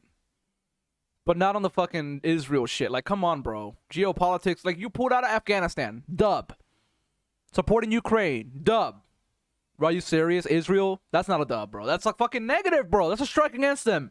And so for people that lost family members in this place, in Palestine, Gaza, you know, you can't tell them to suck it up. You can't tell them to pull yourself up by your bootstraps, brother. And vote for Biden because Biden, you know, because Biden what? Because Biden's good in the economy or whatever. No, get the fuck out of here. They don't care. They lost family members. Now, if you didn't lose family members, then, like, I don't know, you better vote for Biden because I'm going to vote for Biden. I didn't lose family members in fucking Palestine, but still. You got to push Biden and do better, man. This ain't good. He's going to get himself to lose. Don't blame it on the lefties. Did you guys hear, by the way, that Donald Trump wants to withdraw support from Ukraine because, and I quote, they don't pay enough into their defense Let me grab my water spending. bottle. There's basically this, like, deal where a bunch of different countries that are in, like, the UN or NATO, I forget, there's, like, a deal where they have to spend a certain amount on defense spending every year, and then if one of them gets invaded, one or more people come and help them out. It's sort of the same situation we've got going on all around the world, really. Like, if a world shipping lane gets attacked, we come out and we help because we're the big boys in the field. It's usually America. And so Trump's suggesting that because supposedly Ukraine's not paying enough into their defense spending budget, they aren't, like, keeping up their end of the deal, and so we should pull back all support whatsoever from Ukraine and let them fall to Russia.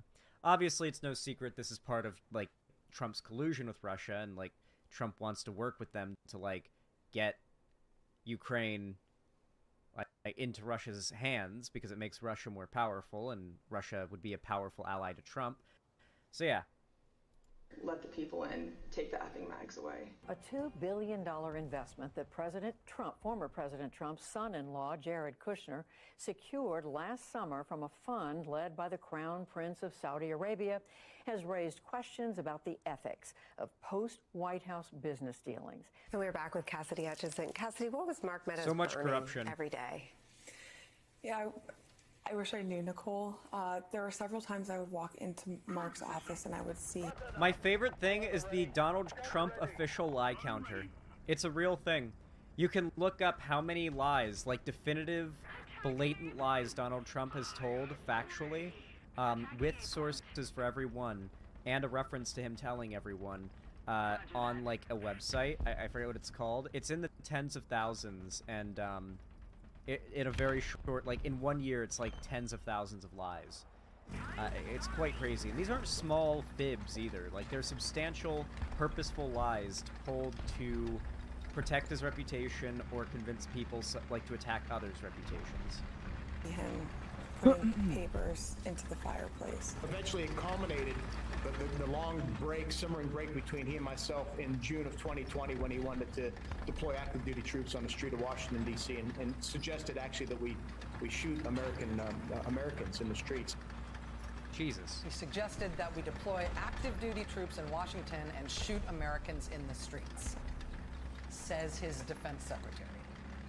And the White House chief of staff was regularly burning documents in the White House fireplaces. And the son-in-law mysteriously gets a $2 billion housewarming present from a foreign government the second he walks out of the White House. Kitty. My kitty's here. Classified documents about America's nuclear programs at home in a bathroom and then refusing to give them back.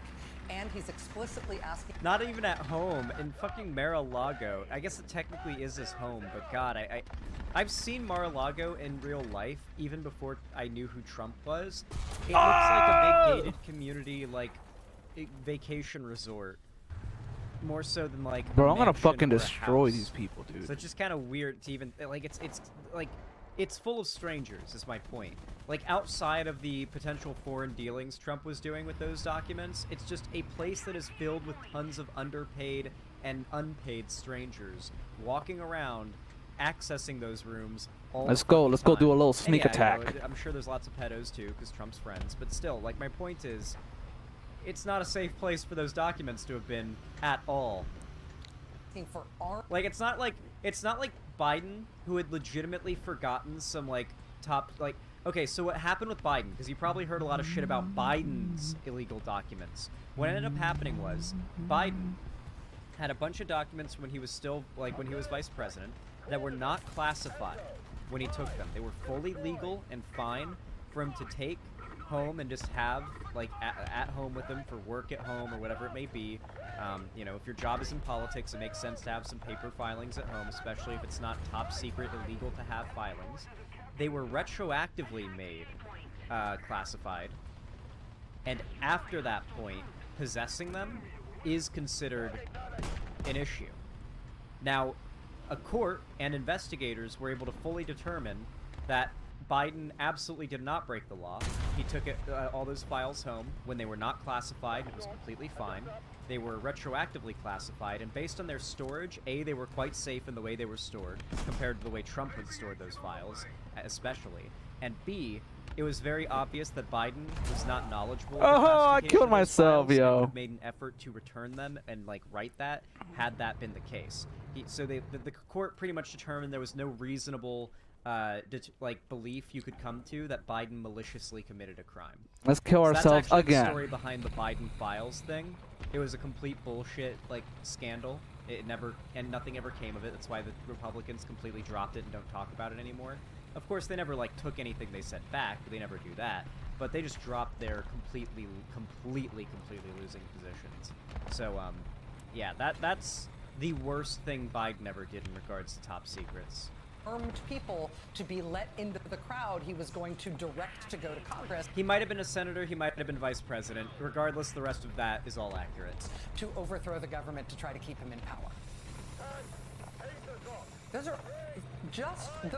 just a sprinkling of the things we have learned about his time in office since he left office. Today there's actually another one. New reporting from Rolling Stone. Look at this headline. Trump's White House was awash in speed. I read this article last night. I saw it in r/politics, actually. Yeah, there has been, like, a massive outing of the fact that drug use was rampant in Donald Trump's White House. Among tons of staff. Like, this just came out yesterday. Course. I read this article last night. I saw it in r/politics. It's funny. And I don't mean speed as in efficiency. Xanax? I mean speed as in everyone was on drugs. Who wants those guys back in the White House? It's like the Nazis. Because the two major parties are going to nominate someone, and you got to pick one. Which would you prefer? You have to pick one. We're actually going to speak with the lead reporter from that Rolling Stone. No, I don't. I don't have to pick one. I choose not to participate in democracy. If forced to choose between one evil or another, I'd rather not choose any at all. I'm like Geralt Witcher. Bro, these people you need to sound get like. off That's how online. they would I don't know how respond. online you are. I don't know if you're. Is that Reddit? Is that from Reddit, bro? I'll just leave you with this. There's no magic. Jesus, Sam. There's no solution that is going to come, say, Super from cringe. the Supreme Court. The Supreme Court did the favor of reminding us all of that today when they ruled Thanks, that Carmen. Trump will stay You're on the welcome. ballot all over the country. They gave us that reminder today after last week. They made sure we knew it in the first place when they somewhat inexplicably took action to delay all the Trump criminal trials except the one they couldn't stop until after the election. There's no magic wand coming to stop this thing. There's no, magic beans that you can grow here that make some beanstalk take us away from all of this. There's only one way out of this. Pick one. The Democratic Party has picked its nominee. Yes, it's an old guy who is doing practical, normal, and popular things as president and who has a lot to show for it, particularly in terms Popular of how well things, are dude. going economically, since I've legitimately heard normies complain that Biden's not funny enough. he has been at the helm. The Republican Party is pretty obvious. Biden is not funny enough. What the fuck does that Who, for mean? example, cannot say the word Venezuela and who has no Biden idea is not who funny. Trump is way funnier than Biden. But fuck Trump. But like he is accidentally funny. And measles curious virological denialist free associating. Dude, we literally exterminated measles from this country for like 30 years, and now in the last year, this year, because of the anti-vaxxers, measles is back. An outbreak in Florida and Measles in, like, is Ohio or back. something. I think there might have been more, but there's been at least 2. They've brought back measles. We beat measles for 30 years, and the right-wing anti-vaxxers brought it back. The fact is, it's not a matter of their own personal choice for their bodily autonomy. Oh, in Missouri too? It's a matter of they have become like bioweapons, walking bioweapons by choice, and they are trying to defend this as like their right. He's trying to warm the American people up to the idea of just a little bit of dictatorship from him. And he's getting us ready to, start building camps to hold millions. Because his advisors say the deportations start at noon on day 1. The courts are not going to help. The law will be a sidebar to the main decision. You will make this decision. The only way this decision will be made is by you. This is well spoken. By you volunteering and donating and campaigning and deciding it matters enough to you to not only vote but to help. To help I'm your doing my candidate part. try to win. I'm doing my part. Party really, I'm doing my is part. Amazing right now. But the only thing that will stop them is Democrats winning instead. Period. Simple as. Full stop. Thank you, United States Supreme Court, for the clarification. The campaign. I feel like that's enough, but like I want to make it very clear here. There is no opting out here, okay? You will feel the difference between a Trump presidency and a Biden presidency. It's not going to be a difference of, oh, what side of the culture war is saying they're winning right now. It's not going to be a difference of who gets to brag about what victory or loss. It's going to be a difference in your quality of life. What's legal where you live? What policies are even possible to get passed? Hell, certain types of research into medicine and whatnot and psychology. Oh my god, the bomb almost got me, dude. Like research into like trans healthcare, stuff like that. They want to ban that so that like scientific advancements can't be made in this country to the benefit of trans people. Like, there are countless ways in which very long-lasting effects, even if Trump ends up out of office in 4 years. Ooh, they're mad, bro. They're will be mad. felt forever. For at least not for a very, very long time. You're going to feel the difference, okay? And it's not just going to be an internet culture war thing. It's going to be your life. You cannot opt out of this election. I know it's always been like, oh, this election is the most important election of our lives. The fact is, that's always true. The current election is always the most important election of your life. Yeah, that's that how is it true. works. That is The true. present is always the most important moment of your life. Anything could happen in the present. So, yeah, Go and vote. This is the most important election of your life. But you can't say that like, oh, America good because America has to keep its army strong because America, like whatever the fuck you said last time, Zan. I was like, oh, we do support Israel and that is bad, but like America has to keep its strength because America good, because America better than every other. It's like, get the fuck out of here. No, if we're doing bad shit like that, get the fuck out of here, dude. Sam Cedar, Emma Vigland on the Majority Report. It is a pleasure to welcome back to the program Dave Weigel, writer at Semaphore, author of the Americana newsletter. Do yourself...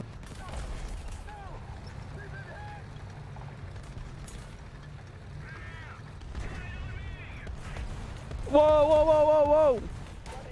Oh my fucking god.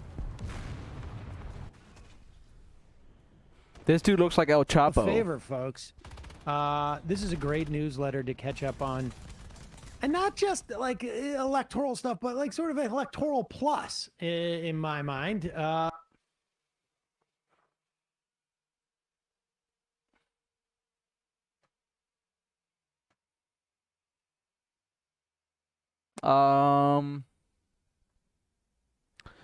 Let's check out.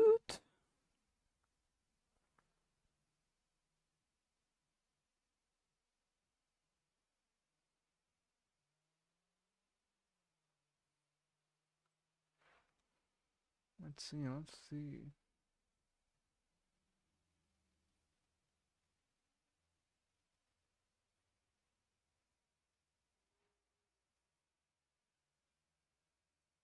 We'll put some Riverboat Jack. What up, girl?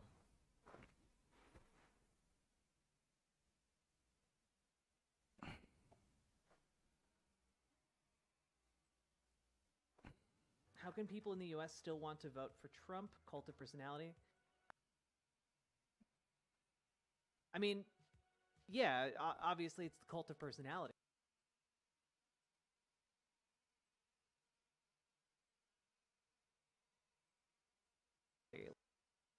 How can people in the U.S. still want to vote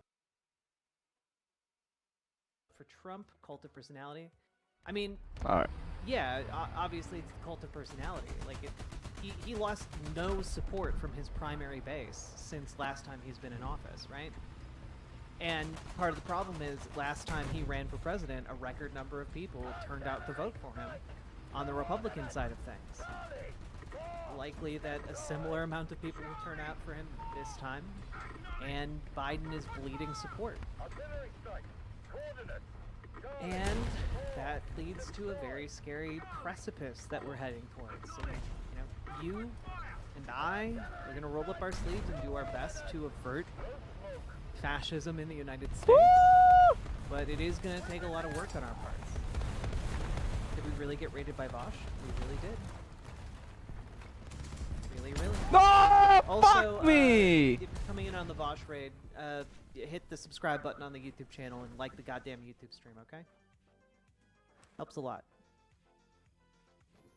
Trump plans on having Lara Trump as co-chair of the RNC as replacement for Ronna McDaniels?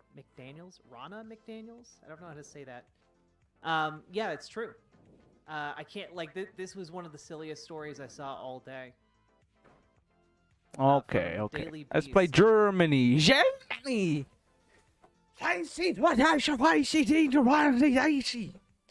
Snakes, wolves, I don't know how to speak German. I'm making fun of Germans. I'm sorry, Germans out there that love my channel. I'm sorry. To run the RNC. This is insane. Let me stop. Let me stop. Trump engages in is mind-blowing. I love the personal responsibility coming to back this guy who just appoints any dipshit that is related to him by blood or marriage into a position of power and authority.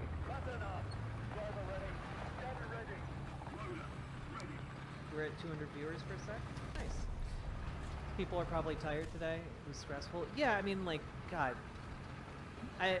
You know it's bad when, like, I feel like I'm an island of tranquility in the leftist politics space and I'm talking about an actual genocide in Gaza. priorities all fucking askew. Talk about that genocide, girl. They say at least it's in the open. The bar is in hell. The bar is in hell, really.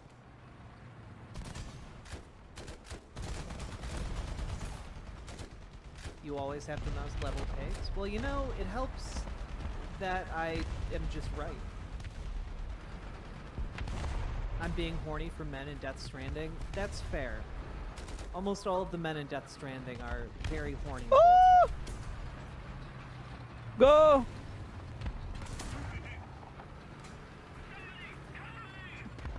Imagine if the Democrats was a political party, one of the Clintons as a DNC chair. I mean, the Democrats are incredibly incestuous, politically speaking.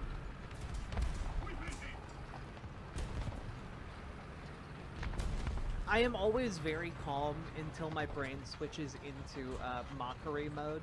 My engine's about to give out. When I hear someone say something that is just too stupid for me to process.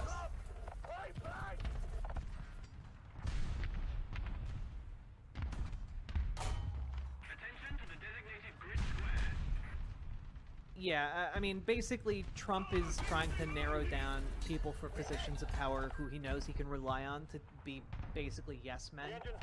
So it's not surprising he's going to lean on family members that are hoping for a chunk of his inheritance when he dies. Come on, bro. You know? Sucks. But also, let's bring up this thread by good lefty boy. SDL. Trump has now repeatedly called for a mass removal of 11 million undocumented residents, a new deportation force of 200,000 military and police, concentration camps on the border, having red state National Guards occupy unfriendly states. A Trump win means ethnic cleansing, and I don't think he's being hyperbolic here, guys. I don't think he's being hyperbolic. Literally, when I talked about the funding of this kind of deportation force, this is the pathway of having a private, essentially like a private secret police. You know, this is the pathway of getting exactly that can operate with impunity basically anywhere in the United States. This is what he's saying in the open every day that he wants to do. He's shouting it to the world. So imagine the plans he has behind closed doors. You know? And like, I mean, mass removal of 11 million undocumented residents, like, that is an ethnic cleansing, right? That's an ethnic cleansing. Like, definitionally. And like, if you think that that's not going to have an effect on, like, natural born, like, Hispanic people in the United States, like, citizens of the United States, you're living on a different planet.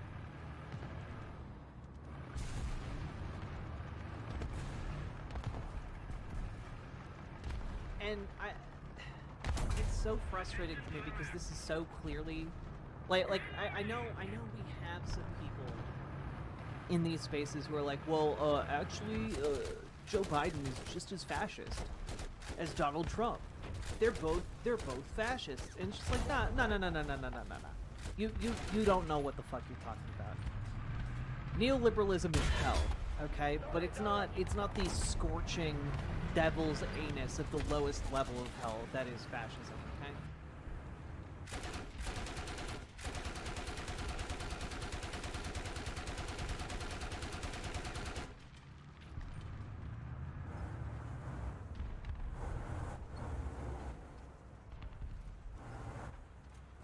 Absolute brain.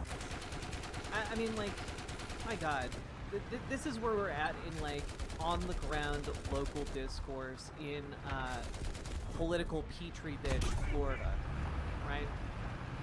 The concept of students that there's such a thing as transgender, that you can change gender. that sexuality, should be celebrated if it goes against heterosexuality, because it doesn't promote heterosexuality. It promotes. He's complaining about the pride flag, just as some context. Homosexuality, it promotes bisexuality, it promotes everything except everything except heterosexuality. So that's indoctrination. We kept hearing about queer students. An adult does not have the right to put that label on a child. That label queer has to do with sexual activity. But if a child is below 18, that is a form of grooming. That is a form of sexual grooming and really pedophilia. When you say a queer student, that should not be. Those two words should not be juxtaposed. You should stop talking. I'm sorry. Promote the concept of student. I mean, like, man, you know how far you have to go in Florida to have somebody be like, please shut up. Shut up. Who's this guy? This guy is John Labriola. Speaking today for SB 1120, which would ban the showing of any flag that conveys political meaning from public buildings, which is wild stuff. Yeah, not high priority, but just like this is the kind of guy that gets empowered, that becomes like, put into a position of like legal and governmental authority as a result of like a Trump victory. People who think exactly like this guy. So every flag, yeah, basically every flag, I think, with the exception of the U.S. flag and like the state flag.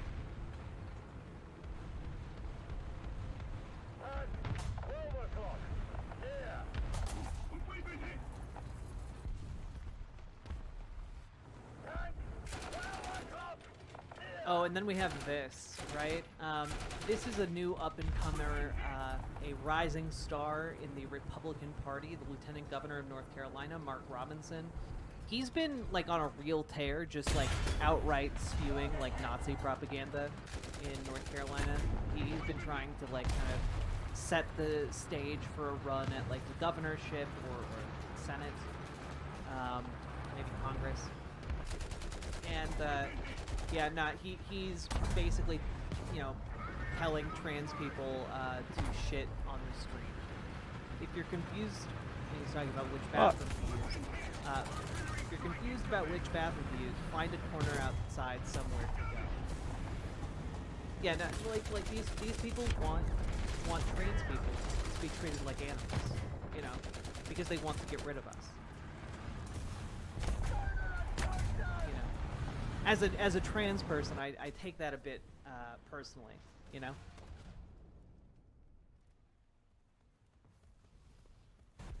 Fuck, dude, let's quit this shit. This game sucks. Yeah, no, we're in like dehumanizing. Like, my God, why stop there? Why not just call us cockroaches?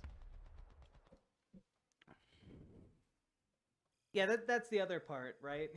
Evil jar on a stick. Like, trans people aren't confused. We know which bathroom we want to use. It's ghouls like this guy who are making it illegal for us to do so.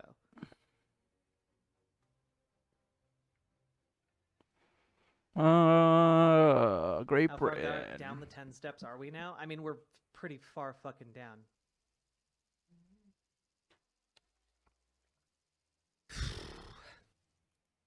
Yeah. Is this one? Oh, yeah, and I just wanted to briefly talk about this bullshit, right? So the Georgia Senate approved a bill that basically restricts the way workers can form unions. Essentially what is in this bill, right, is that there's a stipulation that companies cannot voluntarily recognize unions.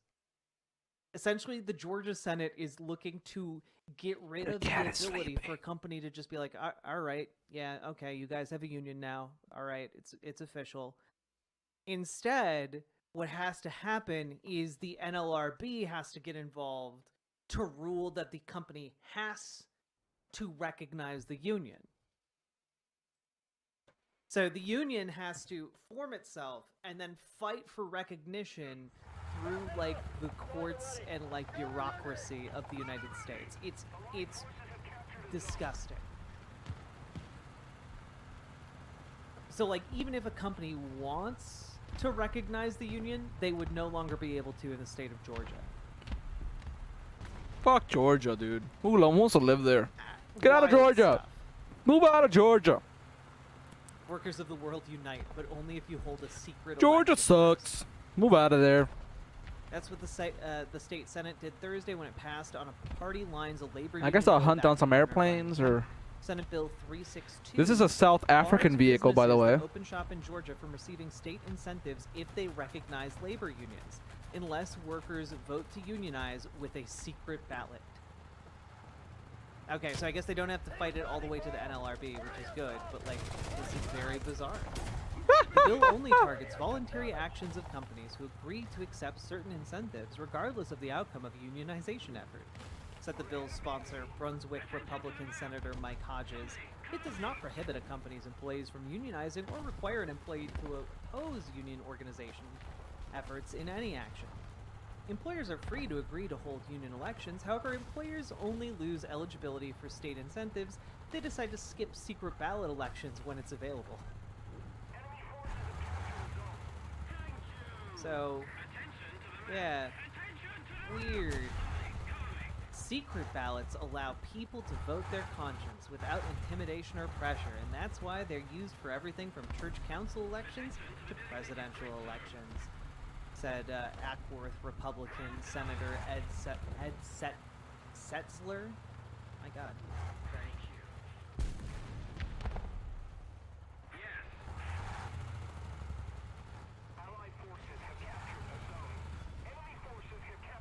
Atlanta Democratic Senator Donzella James, who said she has been a union member for air traffic controllers, U.S. Postal Service, and Georgia Public Schools, said a union vote is a different scenario than the type of election. We gotta capture at least. To join a union, employers can choose to voluntarily Didn't get a accept that kill, but we got a union, or they cap. can still call for a secret ballot election, she said.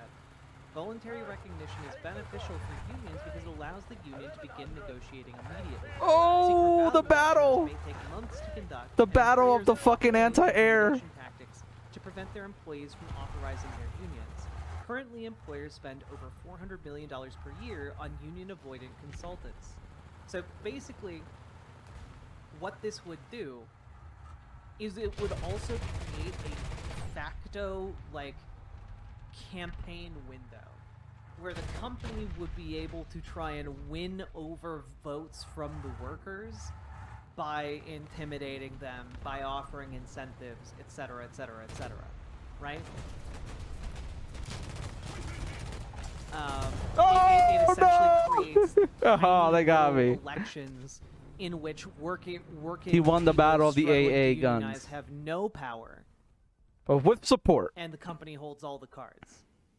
Do you think this will be appealed? I mean, it probably will. Alright, I'm gonna go hunting. I I'm gonna don't go know what hunting. the state of Georgia's House is, so maybe the House will put a stop to it, but if not, it will have to be a lawsuit. That could take years, you know. Let's go hunting, boys. Calling from an 818 area code. Who's this where you're calling from? I think I know who it is.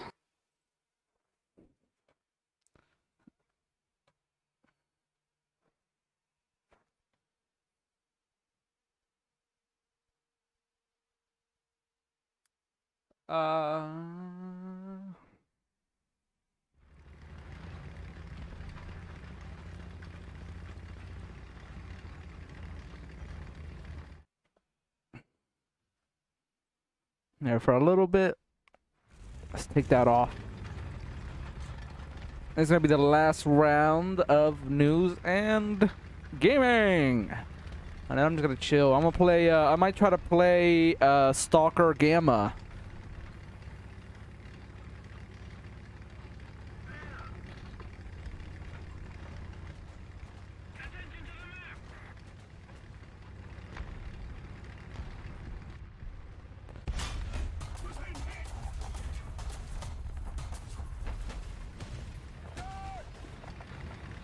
Come on! on? What the fuck, bro? Okay, I'm quitting. Fuck this shit. Well, have a good one, y'all. Love you. Take care.